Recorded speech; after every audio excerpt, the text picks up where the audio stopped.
कहानी का शीर्षक अकबर के महल में भूतनी का रहस्य। कहानी। अकबर का राज्य शांत और समृद्ध था। उसकी दरबारी अदालत में न्याय की मिसाल दी जाती थी। एक दिन महल के सेवकों के बीच एक अजीब अफवाह फैल गई। रात में किसी ने महल के एक हिस्से में एक रहस्यमय औरत को घूमते देखा। उसने सफेद कपड़े पहने हुए थे और उसके चेहरे को किसी ने स्पष्ट रूप से नहीं देखा। धीरे धीरे यह बात पूरे महल में फैल गई कि वह कोई साधारण स्त्री नहीं बल्कि भूतनी है।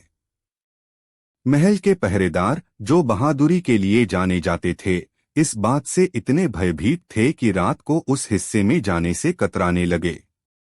हर रात चीखने चिल्लाने की आवाजें सुनाई देने लगीं। कोई भी यह नहीं समझ पा रहा था कि आखिर यह रहस्य क्या है। अगली सुबह अकबर को यह खबर मिली। उन्होंने दरबार में सभी पहरेदारों और सेवकों को बुलाया और पूछा, यह क्या सुन रहा हूं? हमारे महल में एक भूतनी है। सभी पहरेदार एक दूसरे की तरफ देखने लगे। एक पहरेदार ने सिर झुकाकर कहा, जहां पनाह, हमें नहीं पता कि यह क्या है, लेकिन कई रातों से हमने दक्षिणी हिस्से में एक औरत को सफेद कपड़े पहने देखा है। जैसे ही हम उसके पास जाने की कोशिश करते हैं, वह गायब हो जाती है। अकबर ने यह सुनकर दरबार में अपने सबसे विश्वसनीय और बुद्धिमान मंत्री बीरबल को बुलाया और इस रहस्य को सुलझाने की जिम्मेदारी उसे सौंप दी। रहस्य की खोज। बीरबल ने इस पर विचार किया और एक योजना बनाई। सबसे पहले उसने महल के उन सभी सेवकों से बात की जिन्होंने भूतनी को देखा था। उसने ध्यान दिया कि यह औरत केवल रात के समय ही दिखाई देती है और सिर्फ महल के दक्षिणी हिस्से में ही जाती है। बीरबल ने यह भी महसूस किया कि इस भूतनी की वजह से पूरे महल में डर का माहौल बन गया है, जिससे सभी पहरेदार और सेवक चिंतित थे। बीरबल ने अकबर को आश्वस्त किया कि वह जल्द ही इस मामले का हल निकाल लेगा। उसने अपने कुछ विश्वसनीय साथियों को साथ लेकर रात में पहरेदारी करने का फैसला किया। रात का पहरा। अगली रात बीरबल ने पहरेदारों के साथ दक्षिणी हिस्से में छुपकर पहरा देना शुरू किया। रात आधी हो चुकी थी जब अचानक उन्हें दूर से किसी के चलने की आहट सुनाई दी। बीरबल ने देखा कि एक सफेद कपड़े में ढकी एक परछाई धीरे धीरे महल के गलियारों में चल रही थी। उसका चेहरा दिखाई नहीं दे रहा था और वह एक रहस्यमय अंदाज में आगे बढ़ रही थी। बीरबल ने अपने पहरेदारों को इशारा किया कि वे शांति से रहें और उस परछाई का पीछा करें। जैसे जैसे वे आगे बढ़ते गए, वह परछाई भी आगे बढ़ती गई। अंततः वह परछाई महल के एक पुराने कमरे में घुस गई।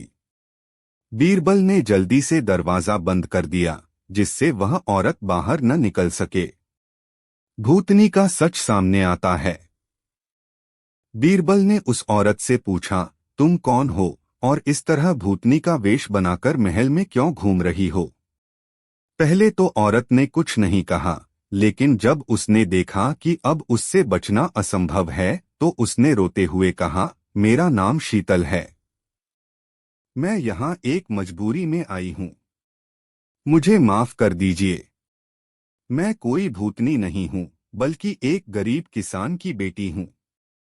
बीरबल ने हैरान होते हुए पूछा, तो तुमने भूतनी का वेश क्यों धारण किया? शीतल ने बीरबल को अपनी दुख भरी कहानी सुनाई। उसने बताया कि उसकी जमीन एक अमीर जमींदार ने छीन ली थी। उसने न्याय पाने के लिए कई बार गांव के बड़े बुजुर्गों के सामने अपनी बात रखी, लेकिन किसी ने उसकी नहीं सुनी। तब उसे लगा कि अगर वह सीधे अकबर के दरबार में जाएगी, तो उसकी बात को कोई महत्व नहीं देगा। इसलिए उसने सोचा कि अगर वह भूतनी का रूप धारण करके महल में हंगामा करेगी, तो शायद अकबर का ध्यान उसकी ओर जाएगा। बीरबल की समझदारी से समस्या का हल। बीरबल ने अकबर के सामने शीतल की कहानी सुनाई और उसके साहस की सराहना की। अकबर ने शीतल से पूरी बात सुनी और उस जमींदार को दरबार में बुलाया। जब जमींदार ने अपनी गलती स्वीकार की तो अकबर ने शीतल की जमीन उसे लौटाने का आदेश दिया और जमींदार को दंडित भी किया। महल में भूतनी का रहस्य सुलझ गया और शीतल को उसका न्याय मिल गया। अकबर ने बीरबल की चतुराई और न्यायप्रियता की प्रशंसा की। कहानी का शीर्षक अकबर के महल में भूतनी का रहस्य भाग 2। कहानी। शीतल को उसकी जमीन वापस मिल गई और अकबर और बीरबल की बुद्धिमानी से एक बार फिर न्याय स्थापित हुआ। लेकिन इस घटना के बाद महल में एक नई समस्या ने जन्म ले लिया। जब से महल में भूतनी की अफवाह फैली थी, तब से आसपास के गांवों में भी भूतनी और भूतों से जुड़ी कहानियां फैलने लगीं। गांव के लोग डर गए और महल में काम करने वाले कर्मचारी भी तरह तरह की कहानियां सुनाने लगे। अकबर ने सोचा कि अब यह मामला खत्म हो गया है, लेकिन एक रात फिर से महल में चीखने चिल्लाने की आवाजें आने लगीं। पहरेदारों ने देखा कि वही सफेद कपड़े पहनी एक औरत महल के गलियारों में घूम रही थी। यह देखकर सभी हैरान रह गए कि जब शीतल की समस्या सुलझ गई, तो अब ये कौन है जो महल में भूतनी का रूप लेकर घूम रही है। दरबार में अफवाह। अगली सुबह अकबर के दरबार में फिर से अफवाहों का माहौल बन गया। अकबर ने सभी को चुप करवाया और बीरबल को बुलाकर पूछा, बीरबल, मैंने सोचा था कि भूतनी का मामला खत्म हो गया है, लेकिन अब ये क्या नई मुसीबत है? क्या यह फिर से शीतल ही है या कोई और? बीरबल ने सोचा और कहा, जहांपनाह, इस बार हमें और भी सावधानी से काम लेना होगा। हो सकता है कि कोई इस भूतनी की अफवाह का फायदा उठाकर महल में अशांति फैला रहा हो। रात का पहरा और नई रहस्यमयी औरत। बीरबल ने इस बार पहरेदारों को सख्त निर्देश दिए कि अगर कोई संदिग्ध व्यक्ति दिखाई दे तो तुरंत उसे पकड़ लिया जाए। अगली रात बीरबल खुद भी महल के दक्षिणी हिस्से में पहरा देने पहुंचा। आधी रात के करीब वही सफेद कपड़े पहनी औरत फिर से दिखाई दी। इस बार वह पहले से भी अधिक भयावह लग रही थी। बीरबल ने उसकी चालाकी को भांपते हुए उसका पीछा किया। इस बार वह औरत महल के एक पुराने कमरे में गई और दरवाजा बंद कर लिया।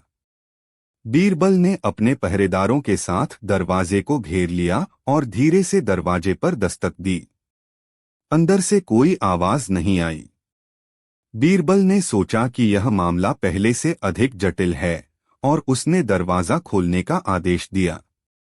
जैसे ही दरवाजा खोला गया, सभी हैरान रह गए। अंदर एक औरत थी जो सफेद कपड़े पहने बैठी थी, लेकिन वह शीतल नहीं थी। वह एक नई औरत थी जिसका चेहरा पहले से पहचाना हुआ नहीं था। रहस्यमयी औरत की कहानी।